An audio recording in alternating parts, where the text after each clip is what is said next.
Minnesota, and they are medic dealing with the most extreme circumstances.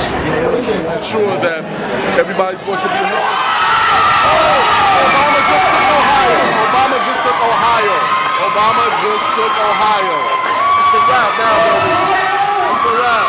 This is like Joe Louis winning the fight back in the 30s. This is like when we used to gather around and listen to fight. We personally used to gather around and listen to the radio in the 30s. When Joe Louis would win the fights in Harlem. This is an amazing moment in history. I'm glad to be talking to you all live. You should probably capture the excitement of this moment. Thank you.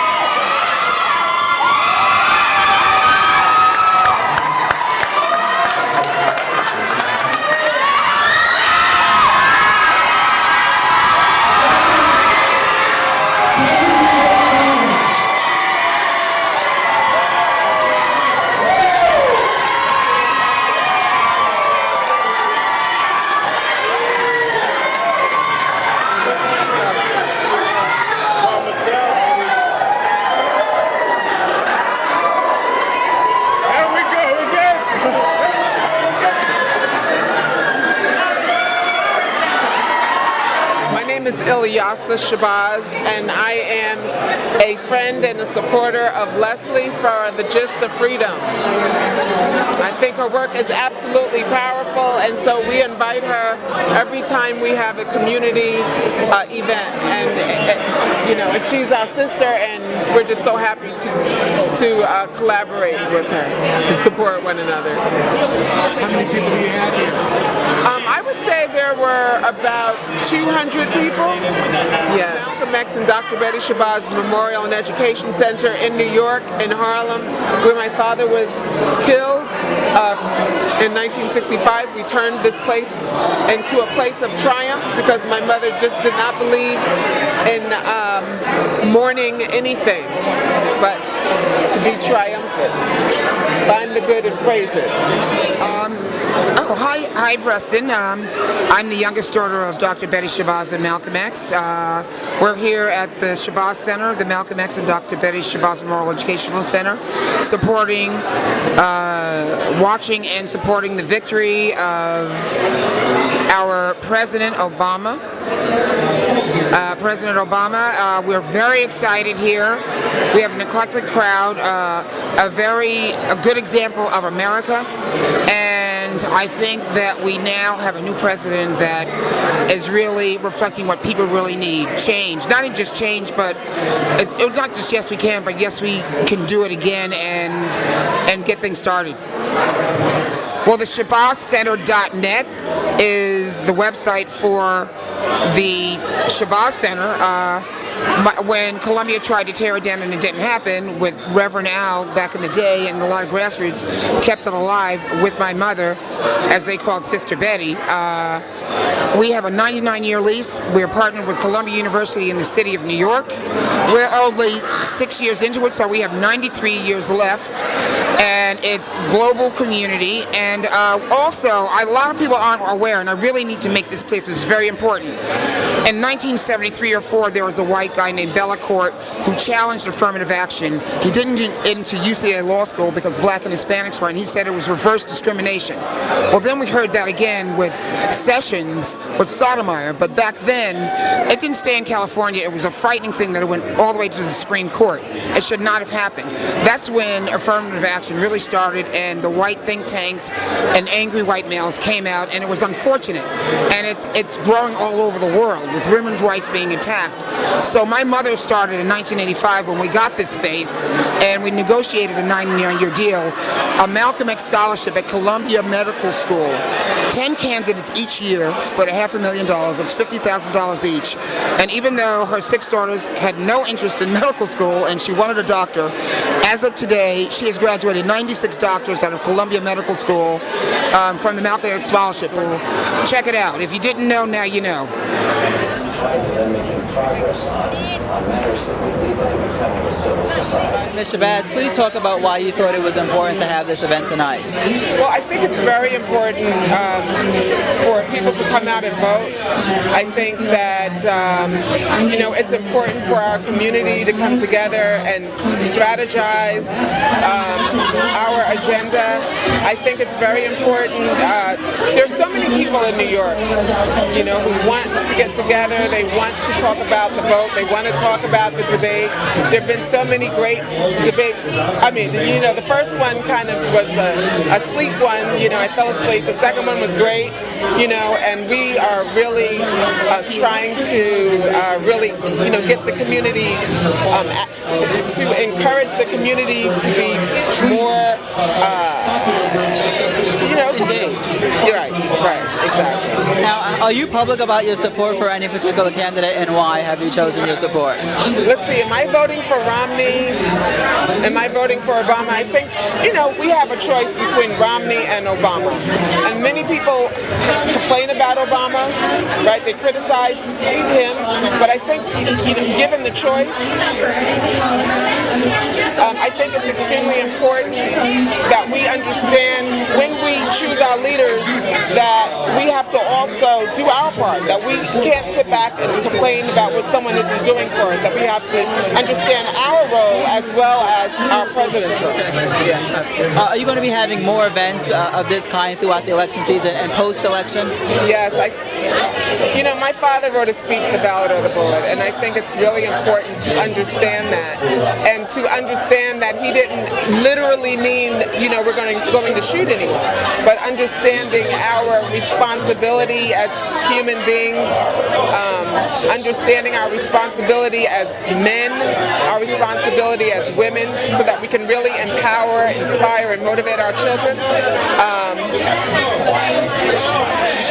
I want to give you an opportunity to plug the center that's named after your mom and dad and talk about the work that you do. Right. Well, we are actually going to have the next one, the election night watch, because you see we have an overwhelming response.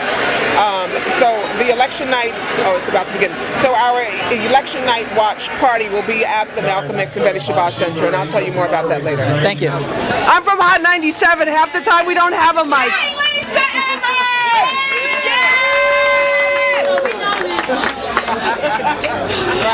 My name is Lisa Evers. I'm the host of Hot 97 Street Soldiers. I'm also one of the founders of Hip Hop Votes, which since the 2000 election registered over 5,000 people to vote. That's what we know we can count. There are many more that we have registered as a result of our promotional efforts. And I wanted to introduce a lady who is the power behind this. She and I go way back on Hot 97 and also working in the community. She comes out whenever we need her. Her voice, her strong voice, especially as a powerful woman leader, and also to come out and encourage people to participate in this election. There's some people, some voices in our communities that are telling people that this election does not matter, that it does not matter if you vote in the state of New York because it's a foregone conclusion. And Ilyasah Shabazz Enterprises, she is fighting for what people who have gone before us have fought for, and that is the right to vote for all of us. And I don't think that's something we should take lightly no matter what anybody says. This is a very important election, probably one of the most important of our lives. So I want to salute Ilyasah. She's always been there for me. I want to come out and support, and I want to salute all of you. I'm an uptown girl, so I had to be here. Right, thank you. We are very, very happy that everybody came out here, and we all understand the importance of investing in ourselves so that we can invest in our young people. It is extremely important. There's so many people who have died for us to be here today. My sister Malak here. Come here. Darn.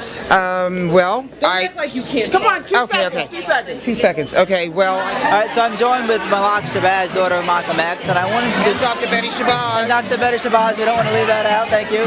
I want to get your reaction to the debate. What did you think before the debate, and what did you think after watching it? The second debate, he got totally ripped apart. He was very disrespectful, and it just shows he's a part of that 1% is really just too disrespectful, and we're not having it. You know, and he doesn't even see that he's being disrespectful. The third one, I think Obama came out and just said, I'm just going to let everybody have it. But I really appreciated him trying to school people on international politics, because a lot of Americans aren't aware what's going on over there, but foreigners are aware of what's going on here. It's there for us to do our research, and we have to educate ourselves. Like my mother says, you know, don't blame everybody else for your ignorance. If the resources are there, educate yourself. And I think he did that. I think he spoke to the layman. When Romney said the ISI and the this, that, and the other, he was using acronyms. And I work at the United Nations, so we speak in acronyms, but your average person is not going to know what that means. That can mean a slew of things. And Obama was trying to speak to the people. I think he got across very well. With charm, with dignity, with education, with intelligence, and I just know he's going to win me. And Romney just isn't it, because every country has a Romney group, and that's just not going to work because he flip-flopped way too much. He switched one minute he's for China, next minute he wasn't. So I think everybody should vote for Obama in this race. Well, there's no question on who you're supporting. Excuse me? I said there's no question on who you're supporting. No, I always have it. I mean, if Romney made sense, maybe I'd think about it, but he's not. Let's get real, he's not. And he's been very disrespectful to the president, and he is the president of these states. And the two states that he chose as good examples was Arizona and Rhode Island. Please already.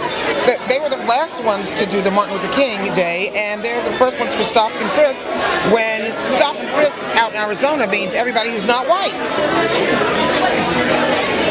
Go to Massachusetts. I went to college in Massachusetts. There are a lot of Irish and Italian illegals, but nobody looks at them. They're only looking at people of color, and that's got to change. And I think even the Obama family shows a great, lovely example of a loving, black, strong family, and it dispels all of the myths of how they're redefining us. So, yes, I am pro Obama. I am, aren't you? I am. Oh, you can't say that because you're... Well, I mean, I can have an opinion. I'm a political commentator, but I don't think there's anything wrong with having an opinion. Oh no, I'm for Obama. And actually, I saw a pen that said, "Re-elect Michelle Obama for first lady." I love that. I love it. If only the candidates were based on their wives' popularity. Oh, no, they couldn't, because then he would lose looking at Ann Romney. Okay. Well, that says it for tonight. I thank you for your time. And again, we appreciate it. So I'm joined with Harlem for Obama's Executive Director, Chet Y. Please give me your analysis after watching that spirited debate. Well, I think this was a great debate for the president. I think he showed clear direction. He presented a lot about the progress of the administration, a lot of unstated things that we have been waiting to hear. You mentioned the zingers, and I was watching it, and it's hard here at Corner Social not to hear the zingers, because once President Obama goes out with one, the whole place explodes. How effective are those zingers to the overall picture of whether or not President Obama actually made the case with respect to the foreign policy positions? Well, it's very effective, because just the zingers on their own would indicate that a candidate or the person speaking, has no depth. The zingers attached to a clear direction. So you've actually digested it for folks that they can absorb it, and then that brings them into really understanding what's going on. So I wouldn't poo-poo what happened here tonight. I think the president did very well. Before we started the debate, I asked you how effective these debates were to the overall picture of the campaign. After this debate is the last debate, the election is days away. What is your assessment in terms of how this is going to play out with respect to how this debate went? Well, I think it's going to show that for a lot of folks, and I don't just mean the undecided, because if you're undecided at this point, it's like, what's wrong with you? But it's going to show to a lot of folks that there is really a compelling reason to get out and work for this man in the next 10 days, to really work for him to ensure that he is reelected. And the consequence of not doing that, we could be saddled with the same rudderless ship of state that we had under George Bush. Were you going to say something? I think that's all. I want to thank Chet White from Harlem for Obama. He was the driving force behind getting people here tonight, and would acknowledge that. Thanks. Thank you. I was going to definitely do it.